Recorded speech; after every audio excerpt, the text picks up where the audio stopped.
კიდევ ერთი ქონებრივი დავა ამჯერად აჭარაში. სახლი, რომელიც სარფის საბაჟოს უფროსის მოადგილეს ეკუთვნოდა და დღეს იქ საკონსტიტუციო სასამართლოს თავმჯდომარე ცხოვრობს. ქონება ვარდების რევოლუციის მთავრობამ ასლან აბაშიძის ხელისუფლების ყოფილ წევრს ჩამოართვა. როლანდ ბლადაძის ოჯახი დღეს მოსკოვიდან აცხადებს, რომ სახლი მათ არაკანონიერად წაართვეს. პროკურორი, რომელიც ამ საქმეზე მუშაობდა, დღესაც თანამდებობაზეა, თუმცა სხვა რეგიონში. ვითარებაში გასარკვევად ბათუმში ნათია თოიძე იმყოფებოდა. ბათუმი, გორგილაძის ყოფილი ერას ქუჩა ნომერი 37. ამ სახლში უკვე 5 წელია საქართველოს საკონსტიტუციო სასამართლოს თავმჯდომარე გიორგი პაპუაშვილი ცხოვრობს. 2006 წლის ნოემბრამდე კი ამ მისამართზე სარფის საბაჟოს უფროსის მოადგილის როლანდ ბლადაძის მეუღლე და 3 მცირეწლოვანი შვილი ცხოვრობდა. აჭარის რევოლუციის შემდეგ სახელმწიფომ მათ ქონება ჩამოართვა და ბინიდან გამოასახლა. ასლანი გაიქცა, აჭარა თავისუფალია. მე მოგილოცავთ ყველას ამ დიდ გამარჯვებას. 2004 წლის 6 მაისის ღამიდან, როდესაც მიხეილ სააკაშვილმა ხალხს აჭარის გათავისუფლება ამცნო, სამართლიანობის სახელით ქონების გადანაწილება იწყება. გამარჯვებულმა ნაციონალურმა მოძრაობამ ასლან აბაშიძის ხელისუფლებისა და მათთან დაახლოებული პირების საკუთრების ჩამორთმევა დაიწყო. სასურველი ბინების, მიწის ნაკვეთებისა თუ სხვა ქონების ხელში ჩაგდებას ისინი ზოგჯერ პირდაპირ, გარკვეულ შემთხვევებში კი სამართალდამცველების დახმარებით აფერხებდნენ. ჩვენ არანაირი დანაშაული არ გქონდა. ჩვენი ერთადერთი დანაშაული იყო, რომ ასლან აბაშიძის დროს მუშაობდა ჩემი ქმარი და რადგან მისი ერთგული დარჩა, წიწილებივით წაგვაკლეს ზედ. ეს იყო ჩვენი დანაშაული და სხვა რაფერი. და იყო ჩვენი დანაშაული, აი ეს მაინტერესებს. მარინა ესელიძე 38 წლისაა და რამდენიმე წლის წინ იძულებული გახდა ქვეყანა 3 მცირეწლოვან შვილთან ერთად დაეტოვებინა. აჭარის რევოლუციის პერიოდში მისი მეუღლის როლანდ ბლადაძის საქმიანობით აჭარის პროკურატურა დაინტერესდა. ამის გამო ბლადაძემ საქართველოდან ფარულად გასვლის გადაწყვეტილება მიიღო და ცოლი და 3 შვილი ბათუმში დატოვა. ის 2001-დან 2004 წლამდე სარფის საბაჟო გამშვები პუნქტის უფროსის მოადგილედ მუშაობდა. 2004 წლის აგვისტოში სასამართლოში შევიდა აჭარის პროკურორის გიორგი პაპუაშვილის სარჩელი, რომლითაც პროკურორი ვარაუდობდა, რომ როლანდ ბლადაძის სახელზე რიცხული ქონება ერას ქუჩაზე 37 ნომერში მდებარე ბინა საბაჟოზე მუშაობის პერიოდში უკანონოდ იყო შეძენილი. როგორც სარჩელიდან ჩანს, გამოძიება ბლადაძეს ბიუჯეტისთვის $15,000 ზარალის მიყენებას ედავებოდა, რაც საზღვარზე ყვავილებისა და პალმების ერთი პარტიის განუბაჟებლად გატარების გამო მიადგა. მაგათ ჩემთვის ქონება წავრთმევიათ, მაგათ მე ჭერი წამართვენ. ქუჩაში დამტოვეს.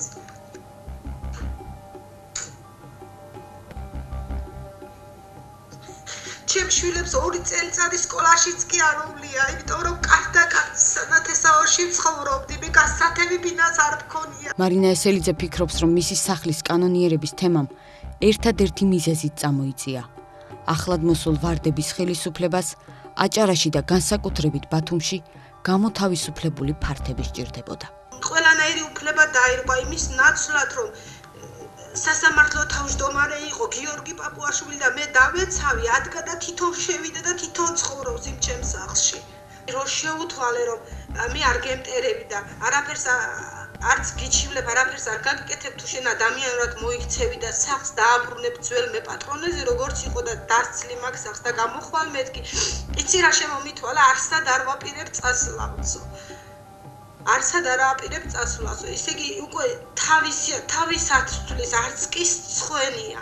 აჭარის ყოფილმა პროკურორმა გიორგი პაპუაშვილმა, რომელიც ახლა სამცხე-ჯავახეთის საოლქო პროკურორია, ჩვენთან საუბრისას განაცხადა, რომ მაშინ აჭარაში დაუსაბუთებელი ქონების გამო არაერთი სისხლის სამართლის საქმე აღიძრა. თუმცა კონკრეტულად ბლადაძის სახლის საქმე არ ახსოვს. იმის მიუხედავადაც, რომ აჭარის საბაჟოს ყოფილი უფროსის მოადგილის სახლში მისი მოსახელე, ასევე გიორგი პაპუაშვილი, მიხეილ სააკაშვილის განკარგულებით სიმბოლურ ფასად შესახლდა. შეიძლება იყოს, ახლა მე ზუსტად ვერ ვიხსენებ მის სამართლებს და პიროვნებებს, იმიტომ რომ ძალიან დიდი დრო გავიდა. თუმცა იყო მიმართულება ასლან აბაშიძის ქონებასთან და მისთან დაახლოებული პირების ქონებასთან დაკავშირებით, გამოძიება მიმდინარეობდა სისხლის სამართლისგან 2004 წელს. ეს ჩვენ დავიწყეთ სამწუხაროდ მე ვერ დავასრულე იმიტომ რომ ეს სულ 2 თვენა ხევი აჭარაში პროკურორი აჭარის ყოფილ პროკურორს არც ისახსოვს რატომ მიაკუთვნა სარჩელში როლანდ ბლადაძეს კიდევ 3 სახლი რომელიც ბლადაძის საკუთრებას რეალურად არასდროს წარმოადგენდა ის რომ როლანდ ბლადაძეს მხოლოდ ერთი ბინა ჰქონდა ერას ქუჩის 37-ში რეესტრის ამონაწერითად დასტურდება ადვოკატ ნანა წულაძის ინფორმაციით ბლადაძის საქმე უამრავი პროცესუალური დარღვევით წარიმართა და სახელმწიფომ მისი დაცვის ქვეშ მყოფის ოჯახის წინააღმდეგ დანაშაული ჩაიდინა. რადგან სასამართლომ საქმის მიმდინარეობა იმ დრომდე დამალა, ვიდრე მათ გასაჩივრების ყველა ვადა არ მოეწურათ. საქართველოს პრეზიდენტი და დამთავრებული აჭარის მთავრობის მაშინდელი ხელმძღვანელი ბატონი ლევან ვარშალომიძე.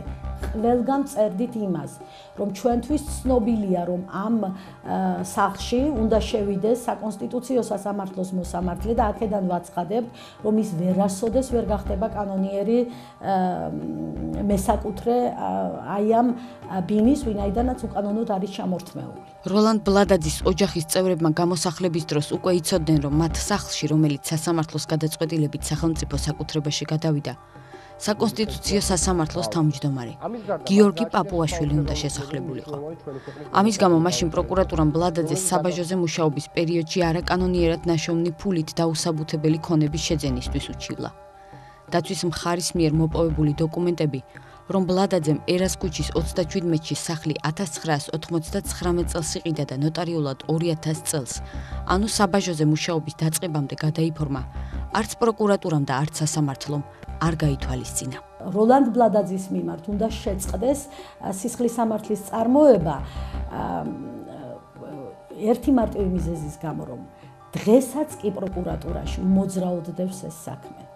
პროკურატურა მიცოდა, რომ ეს საქმე იმდენად უკანონოდ იყო აღძრული მის დროს, რომ აი იმ პერიოდშიდაც კი მოგეხსენებათ თქვენ რა ხდებოდა სასამართლოებში და პროკურატურებში, იმ პერიოდშიდაც კი ვერ გადააგზავნეს სასამართლოში საქმე. თავად საკონსტიტუციო სასამართლოს თავმჯდომარე გიორგი პაპუაშვილი ამ თემაზე ჟურნალისტებთან არ საუბრობს. ჩვენ ერას ქუჩის 37-ში მდებარე ახლა უკვე მისი საკუთრების შესახებ ინფორმაციის მისაღებად ბათუმში ჩავედით, სადაც საკონსტიტუციო სასამართლო მდებარეობს. გიორგი პაპუაშვილთან შეხვედრა შეუძლებელი აღმოჩნდა. პრესამსახურს დავუკავშირდით და ის დაგეხმარებოდა. შუაში გიორგი ვის სახში შეცხოვრებდნენ, ის სახში ცხოვრდებოდა, კანონმა მოაწესრიგა გაბარა.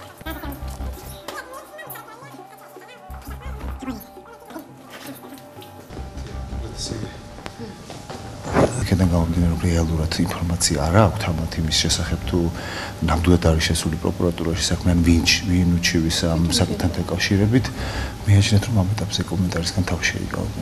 სატელევიზიო კომენტარზე უარის შემდეგ საკონსტიტუციო სასამართლომ სიუჟეტის ეთერში გასვლამდე რამდენიმე საათით ადრე ოფიციალური პოზიციის დაფიქსირების შესაძლებლობა ითხოვა. 5 დღიანი ფიქრის შემდეგ საკონსტიტუციო სასამართლოს თავმჯდომარის სათქმელი მისმა პრესსპიკერმა ზვიად სირაბიძემ გითხრა. საკონსტიტუციო სასამართლოს მოსამართლეები ვერ და არ ჩაერეოდნენ მოქმედი კანონმდებლობის მიხედვით საცხოვრებელი ფართების შერჩევის პროცესში.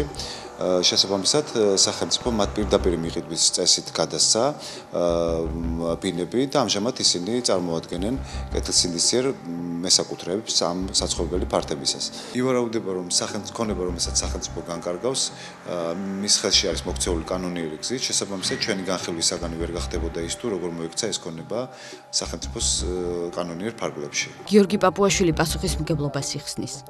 როგორც საკონსტიტუციო სასამართლოს იურიდიული სამსახურის ხელმძღვანელმა შემოგვითვალა, თავმჯდომარემ არაფერი იცოდა ვის ან რატომ ჩამოართვა ქონება სახელმწიფომ.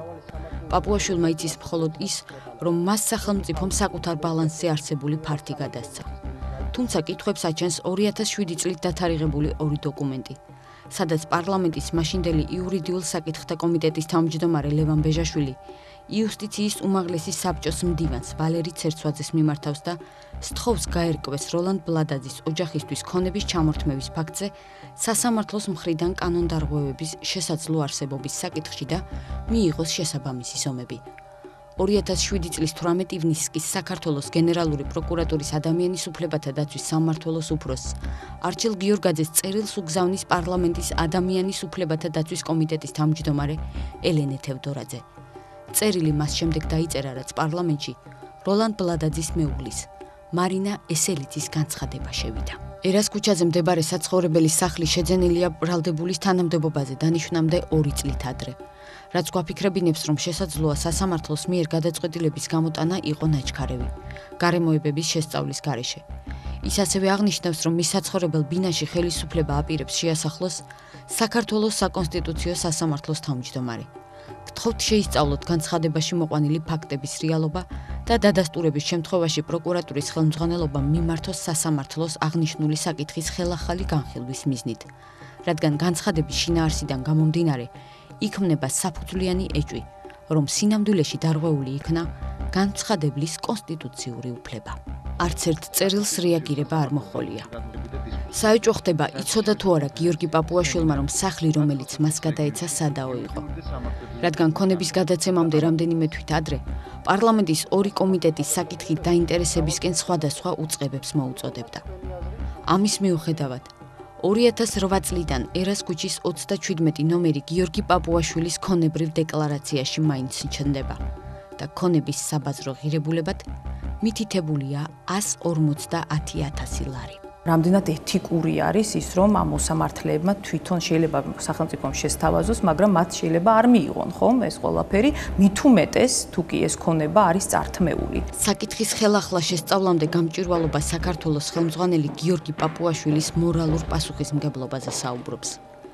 ეკა გიგაური მიიჩნევს, რომ ზუსტად ახალი ხელისუფლების მიერ ერთლარად გადაცემული ქონებების საკითხი შესასწავლია, რადგან საკუთრების უფლების საკითხი ქვეყანაში ჯერ კიდევ მოუგვარებელია. თავისთავად ის ფაქტი, რომ მოსამართლეს გადაეცა ეს ქონება სახელმწიფოს მხრიდან, ძალიან პრობლემატურია, იმიტომ რომ მოსამართლე უნდა იყოს დამოუკიდებელი და ჩვენ არ ვიცით რის საფუძველზე რა იყო იმის პირობა, რატომ მიიღეს მათ აი ესეთი შეღავათები სახელმწიფოს მხრიდან, იმიტომ რომ მოსამართლემ სახელმწიფო უნდა გააკონტროლოს ძალიან ბევრ შემთხვევაში. როლანდ ბლადაძის ოჯახი კი საკუთარი უფლებებისთვის ბრძოლას იწყებს. ცენტრალურ და ადგილობრივ პროკურატურაში საჩივრები მათ სამართლიანობის აღდგენის იმედით შეიტანეს. ოჯახს საქართველოში საკუთარ სახლში დაბრუნება უნდა.